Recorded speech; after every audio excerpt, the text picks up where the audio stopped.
This is Seeing Red, now in our 15th season of bringing you the best in independent Red Bulls news and opinion.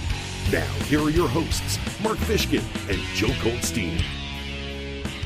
Yeah, it's Mark Fishkin here at Seeing Red, the New York Soccer Roundup, joined by guest host JJ Pavlik this week. JJ, how are you, my friend? Not bad. How are you doing, Mark? I'm good. It may be the best day of the year today. I mean, it is absolutely perfection out there. Yeah, it's a lot better than yesterday, that's for sure. All right. Well, we've got a great Seeing Red for you tonight, but of course, we need for you to do the likes and the subscribe thing. That's what we like to do. Whether you're listening to us on an audio platform or whether you're watching us on YouTube, please, please, please subscribe. Here's what's going on tonight's show. 10 days after losing the Hudson Derby, the Red Bulls try to get back in the Eastern Conference dogpile with a match over a very stingy Charlotte FC coming to town on Wednesday night. We'll look back at the Derby. We'll talk about why the Red Bulls were second best on the night. We'll give a Bull of the Week. We'll look at the 2024 salary release that came out about a week ago. Where are the steals? Where maybe the busts?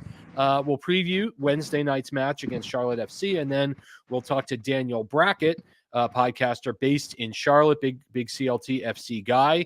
They exist, and then we'll go into some team grades for the first kind of period of the season, if you will. So, JJ, the Wayback Machine to 9 nights ago, it was kind of a wet night at Citi Field, the first Hudson Derby at Citi Field. Hannes Wolf gets the goal 3 minutes in. Cam Harper with an absolute gonzo blast before halftime, and then New York's defense kind of falls asleep. Bakrar converts. It's 2-1. New York kind of fights. They were playing the half without Forsberg. What do you make of it? What do you take away from the first Hudson Derby of the year, my friend? I think it was the first time outside of Miami that we've really seen Sandro out-coached. Nick seemed to know what to expect and how to get around it. Like, it was almost a little too easy at times for New York City FC during that match. Was it a question of Nick Cushing maybe getting it right and Forsberg, who, from what I understand, he told us today at practice, he was in bed all day Thursday and Friday and half of Saturday. He couldn't go. It didn't get markedly better, however, in the second half for New York. And from where we sat, I mean, the Red Bulls were really just second best. They were late to balls. They weren't winning 50-50s. I think it was a case. I mean, you can make the excuse that the Red Bulls maybe were a little bit tired playing their third match in 8 days. City was doing the exact same thing, but City was playing at home. And while the score line was 2-1, and City fans have absolutely every right to jump up and down and throw New York as blue out. What didn't New York do? What didn't the Red Bulls do in this match to make it a little more even? They couldn't find the passes in the box. They had looks and passed them up, which was a little worrisome given, the lack of scoring that's been going on. You would think they would just be firing every shot that they got. But, it's the same problem that we've seen for the last couple of years with this team that just comes by every time. Lewis Morgan isn't the guy that's burying the balls this year. It's like we've been saying for a while, this team doesn't have a set pair of strikers that can be counted on game in and game out. And we saw that against New York City. They took full advantage of it. Yeah, they really did.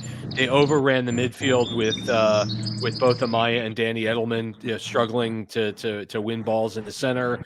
Again, Cam Harper's goal kind of came out of nowhere, and it seemed, JJ, as if he just said, heck with it. I'm just gonna, I've got a free ball rolling toward me, and I'm just gonna have at it. I mean, you can credit Freeze for NYC, who did make a couple of saves. Again, it wasn't sustained pressure on New York's part at all. No, it was definitely one of those goals where I think it shocked everybody, including Freeze, that it was even taken. Do I think even if Freeze anticipated, would he have stopped it? I don't know. It was one of those balls that was just blasted into the back of the net. So like credit to Cam Harper for seeing the opportunity and seizing it, unlike some of his teammates. Yeah, Cam Harper's third goal in third match.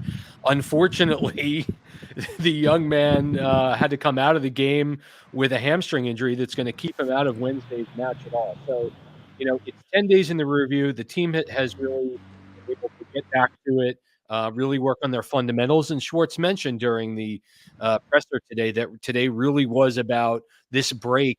He said when you lose, you want to get right back on the field and prove that you can get a good result. But at the end of the day,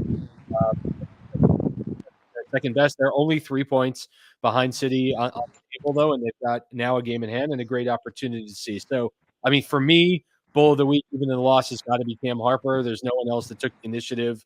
A highlight reel goal for Cam, like I said, is third and third. Would you agree, sir? Yeah, like there really is nobody else to pick out of that team. Unfortunately, yeah, it's Cam Harper hands down. Sean Nealis, Red Bull center backs have been hamstrung with suspensions all season long, and we don't give out that other award anymore. But Sean Nealis getting a 94th minute second yellow to suspend him against Charlotte, not ideal for the former captain. But nevertheless, congrats to Cam Harper, our Bull of the Week. All right, so earlier last week, the league, rather the MLSPA, again, not the league, put out the salary breakdown for teams. And if you're watching on YouTube, you can see the entire team's salary layout. These are all sorted by guaranteed. Emil Forsberg, $6 million, actually pushed the Red Bulls into the top half of MLS salaries for the first time in many, many years, which was shocking. Forsberg is making as much as I think the next 10 or 12 Red Bulls on the roster. But looking at this, there are a few things that really show up for me. Obviously the idea that American players, homegrown players, seem to be doing a whole lot better now than they've been doing in a very long time. But Noah Ayla coming in with 473 guaranteed for a 20-year-old seems, well, I'm not going to argue that it's high. It's certainly impressive, and congrats to Ayla's agent. Yeah, like you could even say it was a steal given his skill set, but for a 20-year-old, yeah, it is. It's up there definitely. Yeah. I think Corey Burke's salary coming in 1, 2, 3, 4, 5, fifth on the Red Bull salary list, I think is raising a lot of eyebrows as well, or perhaps should. I mean, he's a guy who signed as a free agent 2 years ago coming from Philly. He did have a track record of scoring goals, and you can make the argument that, certainly Forsberg's salary puts everyone else's in perspective, but obviously from a contribution standpoint, Forsberg's Corey Burke's single goal here over the last year for $571K seems not exactly a massive steal. You've got Ryan Mara cruising along at 294. Doing very well for himself, and the Red Bulls have been taking care of him and his family for a very, very long time. You look at a young Peter Stroud, who's going to be guaranteed, although obviously his injury, only 100 and you can say 110,000, a massive, massive steal for his output before his injury. Is there someone else that stands out for you here, sir? In the steal category. I mean, Yangor coming in with almost a $400,000 salary, and you can make the argument that the economics of Scandinavian football, being what they are, really just commands these kind of big numbers. Frankie Amaya in the top half of the list here, I'm very, very happy to see, and Daniel Edelman also in the top half of the list with a $385,000 salary for the young man. I think doing very well. This also John Tolkien here at $486. And that was before the new terms that was just released. And we should talk about John Tolkien's new deal here, JJ, because, I mean, I think everyone was really kind of a bit surprised to see Tolkien taking the step of re-upping. And maybe this is I don't know, this is a hedge against perhaps not getting a whole lot of playing time during the Olympics coming up. We all talked about a year ago how Tolkien was all but leveled out of MLS, and yet I'm not convinced at this point that there were very many, if any, suitors for him. Yeah, it's hard to tell whether it was an agent looking for more cash than he was ever going to get from Europe, Yeah. or like this new system. We're seeing John Token defense. We're not seeing John Token, the player that we've all got accustomed to, that runs up the pitch and sends in the great cross that gets put in the back of the net, because that's not Sandro's system for him. Could that be why he resigned and Europe's been backing off because they're not seeing that offensive output that they were seeing out of that spot? It's hard to say. It's not like he isn't a solid defensive player. Right. But I have to say, seeing him that he resigned was shocking, considering it was basically a foregone conclusion that this summer he was gone. Well, and if in fact he shows so well at the Olympics, it very well be that he is gone. So Yeah. hopefully he'll get the playing time and he'll be able to make it go there. Looking at the bottom half of the list, and then we'll move on. But I mean, Bento Estrella, yet to get first team minutes with 149 grand. Again, this was the deal that he signed 3 years ago as a young teenager instead of an old teenager. The guys at the absolute bottom, I think that's the benefit of the MLSPA getting those minimum salaries up. Wiki Carmona at 112 is again, as with Peter Stroud, a fantastic deal. I think Wiki has really shined a bit under Schwartz, and I'd like to see him certainly get more minutes. But I mean, he's a guy that's been around the program for 3-4 seasons now, and you would think that they would move him a little bit up as he becomes a little more important. JJ. You could even argue AJ Marcucci's salary could be a steal given his talent level and goal. He's when he's healthy, he's just as good as Coronel, if not maybe a little bit better. So, well, certainly a goalkeeper for the future. Yeah. And then Julian Hall, well done for the young teenager, 182 grand guaranteed. So that's just a quick look in terms of what we've got for salaries. And again, there'll be another salary drop that comes in the fall as we look even a little bit further. That we'll have some updated numbers for some new Red Bulls, hopefully during the summer window. We talked about the Red Bulls started with 9 of their first 14 matches away from Red Bull Arena, and now is really the time that New York has got to get on the stick and start picking up, as Schwartz says today, points, with 5 of the next 7 and 7 of the next 11 matches up until Leagues Cup, all happening at Red Bull Arena. I mean, it is absolutely crucial that New York begins to stockpile points. They're one of 3 teams left in the league that are unbeaten at home. And that's got to be music to the ears of the entire team so far, JJ. Yeah, the downside to that, though, is I think there's been, more draws at home than wins? 3-0-2, I think. Yeah, but nevertheless, it's really close. It's like right on that border, and out of these next 7 out of 11, we need more W's than draws. But absolutely, now is the time. All right, so let's talk about Charlotte FC, shall we? Yep. Charlotte FC coming into Red Bull Arena on tomorrow night. It's Bark Night. A lot of dogs taking part at Red Bull Arena. Charlotte has not been a dog of late. They're 6-5-4 for 22 points. Good enough for 7th in the East. They're right behind the Red Bulls on the table. They've scored in 15 games. They've scored only 14 times, and they've conceded even fewer, 13 times. That is at the same time the best defense in MLS and the 3rd worst attack. And they are not a good team on the road, with only 4 points in 6 games away from Bank of America Stadium. Consider, however, in their last 5 games, 3-0-2, and they have conceded 0 goals. Over their last 5, they have a 499-minute scoreless streak. Their last 5 games, a 2-0 win over Portland, a 1-0 win over Nashville, a 1-0 win at Chicago, and then 2 more home scoreless draws, one against the Galaxy and one against Philadelphia. So these are teams that are decent, and Charlotte plays very compact, and they have been excelling on the defensive end.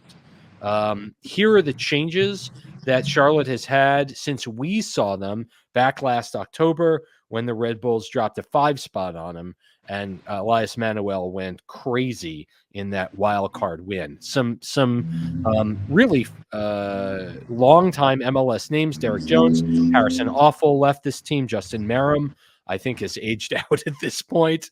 Carl Swiderski, who is really Charlotte's, and Enzo Capetti, the 2 real big scoring threats, departed the team. In came American keeper David Bingham, former Galaxy, former Earthquake. Brazilian defender João Pedro signed on a permanent deal from Atlético Paranaense. He was last year on loan with Crown Legacy, the MLS Next Pro team.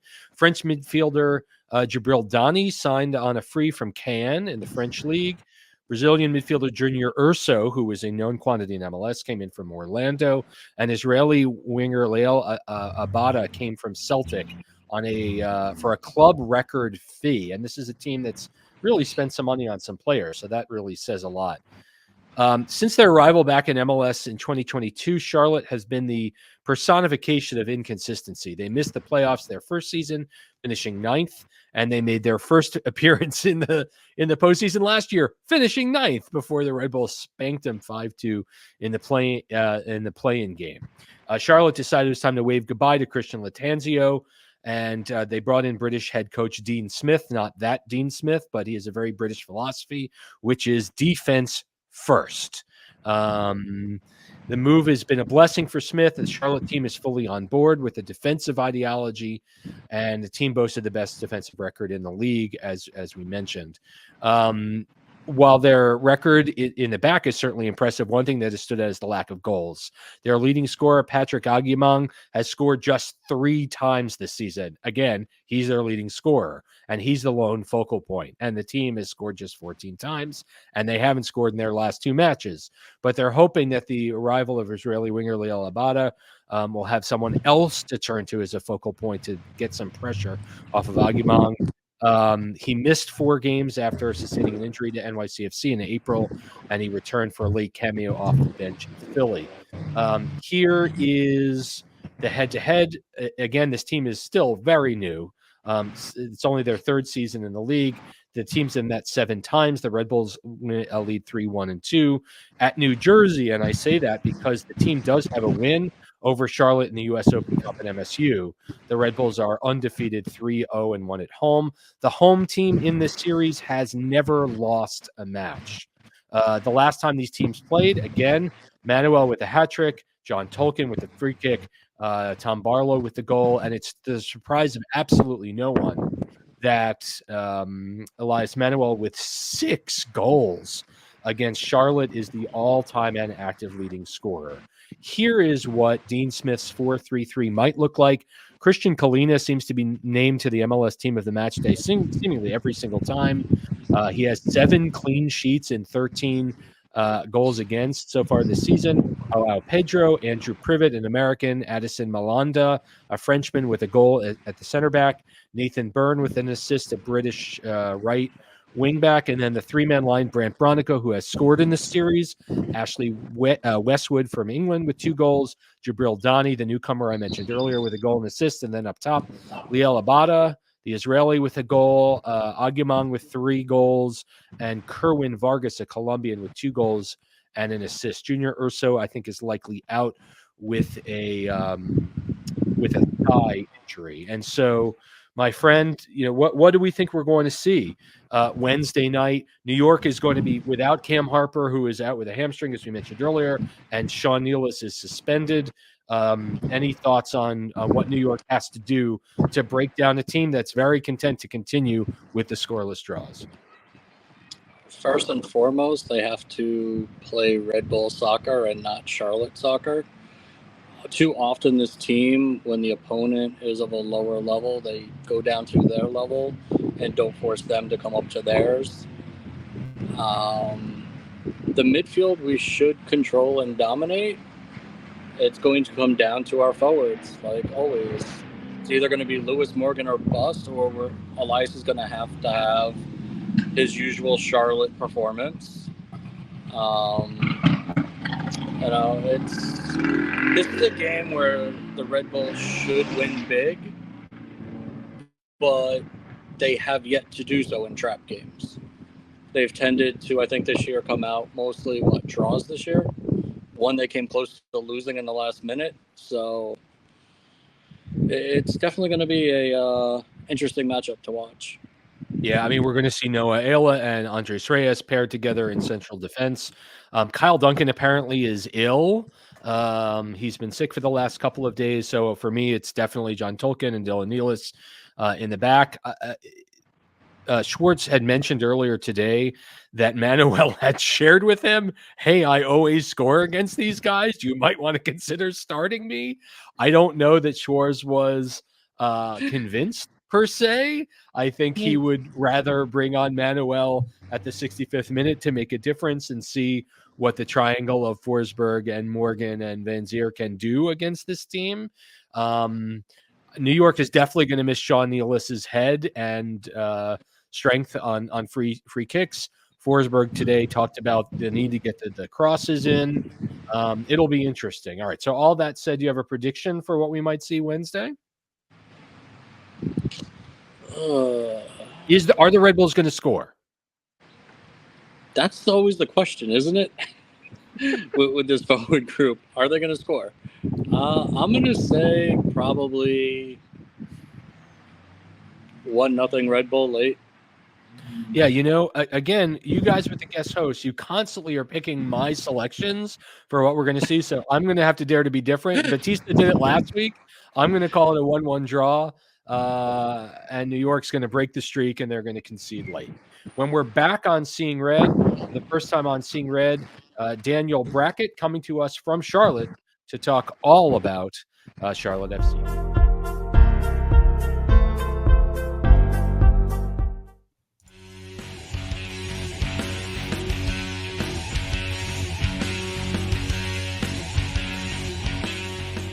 We are back on Seeing Red, the New York Soccer Roundup. Very excited to take on a very stingy Charlotte FC side tomorrow night at Red Bull Arena, and making not only his Seeing Red debut, but his first guest pod appearance.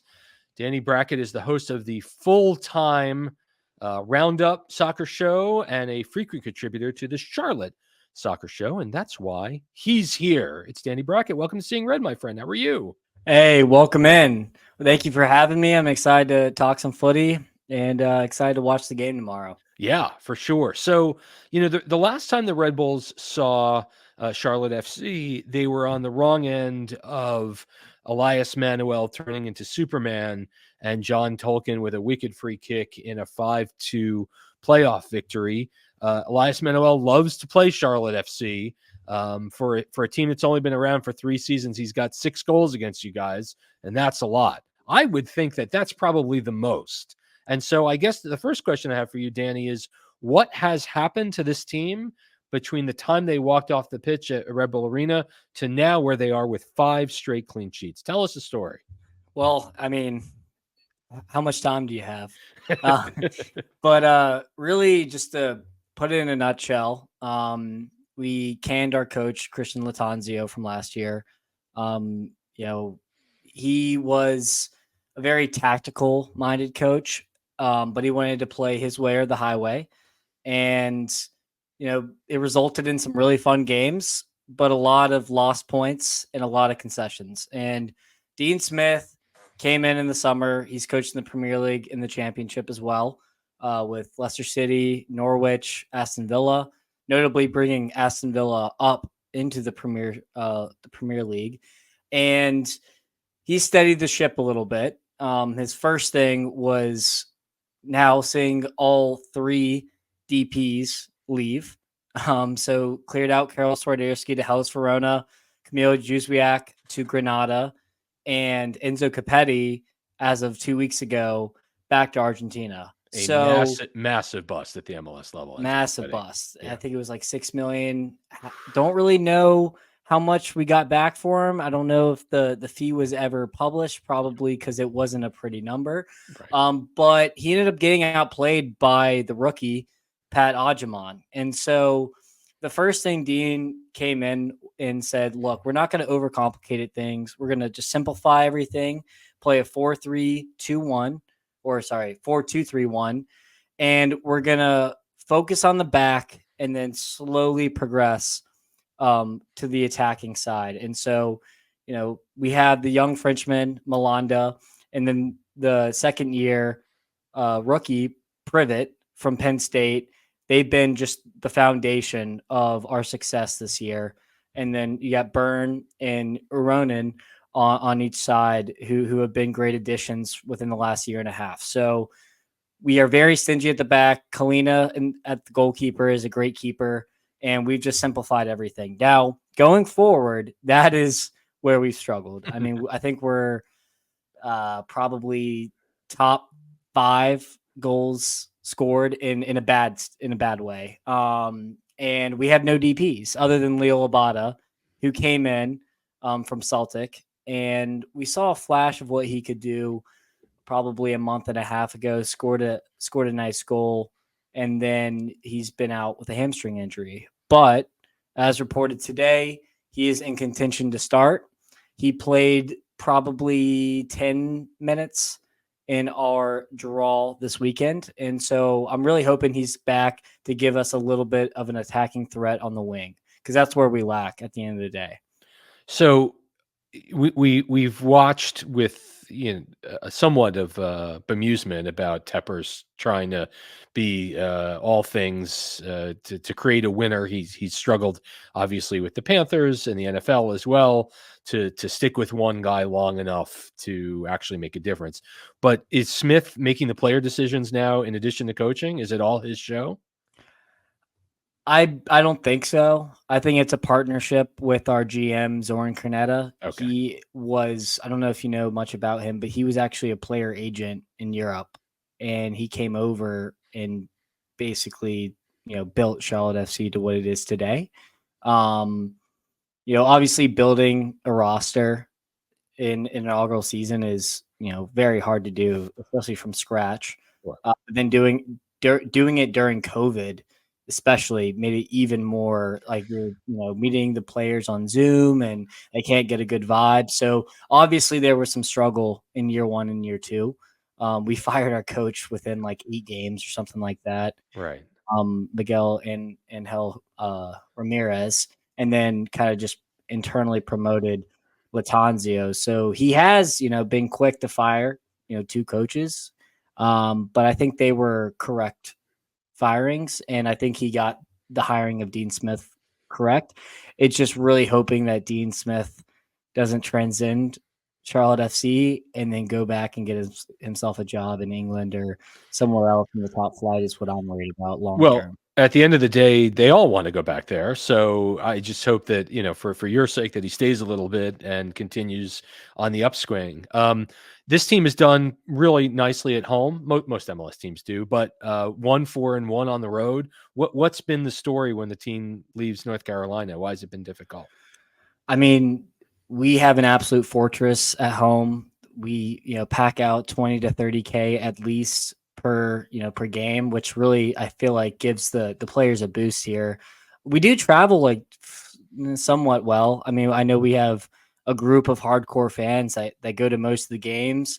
I just think that you got to score goals away, and we just don't score any goals. So, I mean, we can keep it close. We can play for a draw, which we try to do most of the time. But just getting those 3 points away is a tough ask. We have never been historically a good away side. And so, and it's really going to depend on the summer and who we sign to see if we can, really improve that away form. But I just don't see in the near future, next couple of weeks, seeing really any improvement. So, I mean, teams the Red Bull press has certainly evolved under Sandra Schwartz over this year. They're more comfortable holding the ball. They can set up in a mid-block and counter. They can press all the way to the end line. They can do a lot of different things. Is it safe to say that Red Bull fans should expect, though, Charlotte to come in, sit in a low block, and just dare them to be broken down? Yeah, more than likely. Now I will say, if we do get a little ballsy here and invite the press with that gegenpressing that you guys are known for around the world. Yeah. I could see more of a direct route of play. So if Leo Labata starts, he's got some pace, and then our 6'5" striker Pat Adjaman, you do not want to see him in behind. And so I think we're going to be very pragmatic, not really try to break you down through patterns of play, but really direct route football, long balls down the middle, and see if we can pick up the pieces from there. Adjaman, definitely impressed. I've seen him with Crown Legacy last year, and his speed is ridiculous for a guy that size. So agree 100%. If there's, to talk about a weak chink in the armor for a team that hasn't conceded in almost 500 minutes is kind of amusing. But if the Red Bulls are going to score tomorrow night, how is it going to happen? That's a good question. When Charlotte has conceded this year, and they have not conceded a lot, how have they been broken down? Just individual mistakes, especially in the middle of the park, probably, which we haven't seen that many. I would probably say a lot of, we have two fairly tall center backs, but we've gotten beat in the air a few times. Not really even set pieces, but second balls almost so I would say maybe, John Tolkien, he has a great delivery. He sends a nice ball back post and someone just kind of lapses concentration and gives one up. If there was, a way to kind of play that out. What is the overall, with the team is kind of in its building its second iteration, right? The new car smell is kind of faded a little bit. Players have come and go, coaches have come and go. But listen, Gary Smith before Dean Smith, very, very successful in this year in this league at times by going to a very kind of rigid, as you guys are playing, defense first. Then we'll slowly figure it out moving forward. Of course, Gary Smith just got the axe from Nashville. His welcome got worn out. But I'm just kind of curious, are fans taking to this?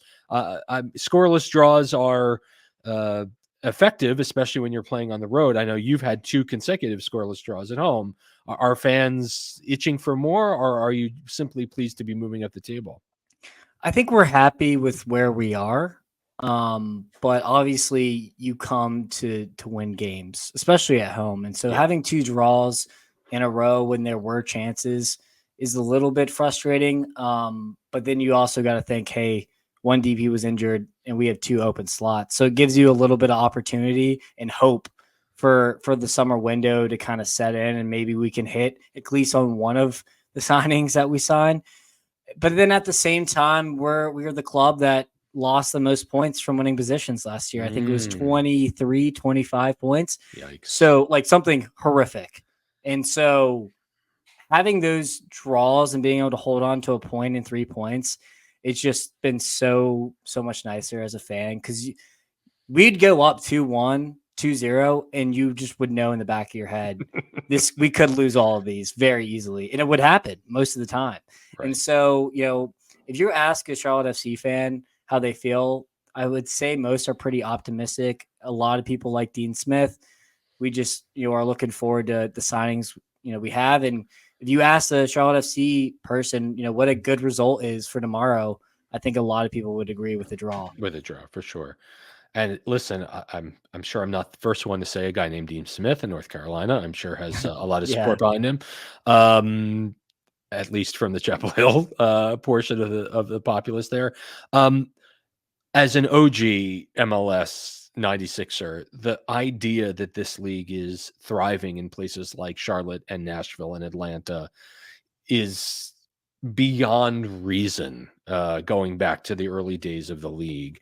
how is the soccer culture in Charlotte? I mean, as you said, that the team is turning out 20 to 30 grand. I know Charlotte is a big expat town, similar to Atlanta. Frankly, there are a lot of people there who have moved there for work or for school or for other reasons. I'm just kind of curious what soccer in Charlotte is like. It's great. I mean, I'm a Raleigh native, so I was born in Raleigh, but have never moved out of North Carolina my entire life. In Raleigh, I played at a club, one of the biggest, I think, top 10 clubs in the country size wise. Okay. And then you have, the Charlotte FC come to town and kind of take over a lot of the, academies there. So the soccer culture is wonderful. The soccer schools, all the colleges, a lot of them are top 25 in the ACC country. schools are very strong. Yeah. So, I mean, it's strong, and we haven't had a lot to cheer for in the state of North Carolina in a long time professionally. And so I think the Charlotte FC was advertised as a party and a breath of fresh air. And now that the party's worn off, we've kept a lot of fans coming back. So, we're at Bank of America Stadium in the city. I don't know if you've ever been, but you can walk, and it's not like a metro or anything, which really helps us out because a casual can just walk out of their apartment and go to the game if they wish to. So I love the Charlotte soccer culture here, and it's here to stay for sure. And we're hosting a Copa America game as well. So great. It's semifinals. So I'm super, super pumped for that. Very cool. And how much are you paying for those tickets? Because a lot. The semifinal at MetLife, I think the cheapest ticket was $385, and that was in the upper deck in the top corner. And that's not happening for me, but I wish you all the best there. That's awesome. I think it's now around 200 for Upper Bowl. We hosted a friendly against Honduras. The U.S. national team did probably 6 months ago, and we had the most attendance out of like any friendly in like 6 to 12 months. So, it's a very diverse city as well. So we have a ton of different fans. So I'm sure everyone's going to be, super pumped to go see their respective country play in the semifinals, hopefully. That's great. You have a prediction for tomorrow night? Ooh, it's going to be cagey. I feel like I'm going to go. I feel like we have a score to settle with you guys, and Lil Abada coming back. I'm going to say 1-1. That's a homer pick for me. I also called it 1-1. My co-host called it 1-0 for New York, but that's all good. If New York can actually score against you guys, maybe the facade drops a little bit and we get in there. Daniel, it's been great to talk to you. Let our fans, our listeners know exactly where they can find you online. Yeah, you can follow me personally at Liverpool CLT FC, and you can follow the Full-Time Roundup podcast at Full-Time Roundup on X and Spotify and any other platform that you get your podcasts and music from. We cover European soccer, and then the Charlotte Soccer Show at Charlotte Soccer Show. We cover Charlotte FC material as well, and I'm a contributor there. So definitely be on the lookout for good content. I'm going to the Euros in a couple weeks, so awesome. Should be a ton of fun. Great. Well, listen, again, a real short notice. Great to meet you. Great to talk to you. Thank you for getting our fans a little thought up on all things Charlotte, and best of luck tomorrow night. Thanks, Mark. You too. All right. We've got more Seeing Red coming up after this short break, so keep it here.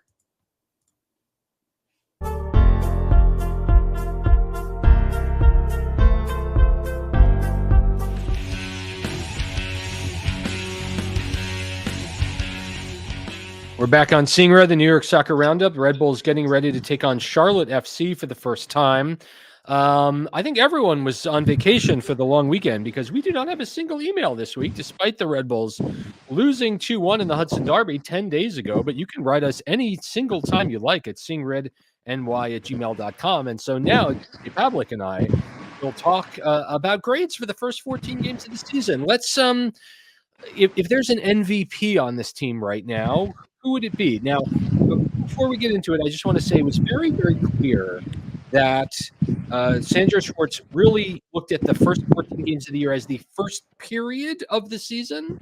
The second period, as he said, is now until the end of June, end of July, when league's couple starts. So that's 11 games where the Red Bulls again will have 7 of 11 at home. And then I guess the third period is what happens after league cup. So again, grades. Who is the MVP for you on this team right now for the first period of the 2024 season? Lewis Morgan, hands down. Yeah, I mean, where would the Red Bulls be without him? They would look, I would imagine, very much like last year's team at this point, right? And not contending for a home playoff spot. Who is the player that has made you tear your hair out the most this year? Who is the most disappointing? Oh boy, I would have said Corey Burke and Elias, but Elias has been scoring as of late, so probably Corey Burke. Yeah, although yes, I mean, at this point though, as the fourth forward, is it fair perhaps to really call him the biggest disappointment? I mean, sure, he scored the goal, but I mean, are the expectations that Corey Burke is going to come on in the 80th minute and make a difference? And I'm not sure if that's the case. Yeah, it's tough. Like, if you want to go, like, ooh, if not Burke, it would then either have to be. It's like a toss-up between Kyle or Wiki. Because Wiki, the only knock I have on Wiki is he tends to have his head down when the forwards are making the runs, and he keeps missing them. Yeah. But he does control the ball. There's no doubt about that. It's just the getting rid of the ball faster and on the right run to goal. And Kyle, well, outside of one game, he's been beaten and battered down on his side. They just keep picking on that one side. So, and he's lost his starting job, to be fair. Yeah. There's a reason for it. Biggest surprise so far?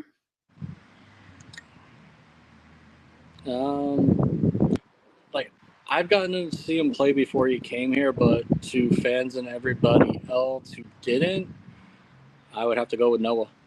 Yeah, I think, and to be fair, Noah has had some rookie challenges, right? He's had an own goal. He against Orlando. He obscured Carlos at LAFC late in the game. I mean, there have been some growing pain moments for him, but I agree that he has been the biggest surprise. Let me ask you this: Has Forsberg been all that's advertised for you? Not really. Like, for the amount of money that he's making, he would be a fantastic NFL field goal kicker. Oh boy. But he keeps missing the one object that he's aiming for, which is the net. Outside of the penalty kicks, like, how many from free play has he put in the back of the net? He's definitely had enough opportunities to, but they're not going in. Second on the team in goals, second on the team in assists, second on the team in points.